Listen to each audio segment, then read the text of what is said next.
नगरकरांनो, पावसाळ्यात दूषित पाणी पिण्यात आल्यास होतायत हे आजार. पहा धक्कादायक रिपोर्ट. जागतिक आरोग्य संघटनेनुसार सुमारे 80% आजार हे दूषित पाण्याशी संबंधित असतात. विशेषतः आपल्याकडे दूषित पाण्यामुळे होणाऱ्या आजारांचे प्रमाण अधिक आहे. नैसर्गिक पाण्याच्या स्रोतांमध्ये जसे की नद्या आणि सरोवरांमध्ये जास्त आर्द्रता आणि कमी तापमान असल्यास बॅक्टेरिया आणि इतर सूक्ष्म जीवांमुळे पाणी दूषित होऊ शकते, ज्यामुळे ते पिण्यासाठी किंवा वापरण्यासाठी असुरक्षित ठरते. साठवलेले पाणी देखील काही परिस्थितीत धोकादायक असू शकते, विशेषतः जर ते अस्वच्छ कंटेनरमध्ये साठवले गेले असेल किंवा ते जास्त काळ साठवले गेले असेल, तर त्यात सूक्ष्म जंतू आणि इतर हानिकारक सूक्ष्म जीवांमुळे दूषित होण्याची शक्यता असते.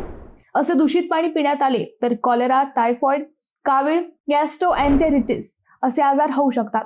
त्यामुळे पावसाळ्यात दूषित पाणी पिण्यापासून वाचणे कधीही चांगले. पावसाळ्यात आजार टाळण्यासाठी पाणी उकळून थंड करणे हा एक चांगला उपाय आहे. पाणी उकळल्याने त्यातले हानिकारक सूक्ष्मजंतू मरतात आणि पाणी पिण्यासाठी सुरक्षित होते, असे तज्ज्ञ सांगतात.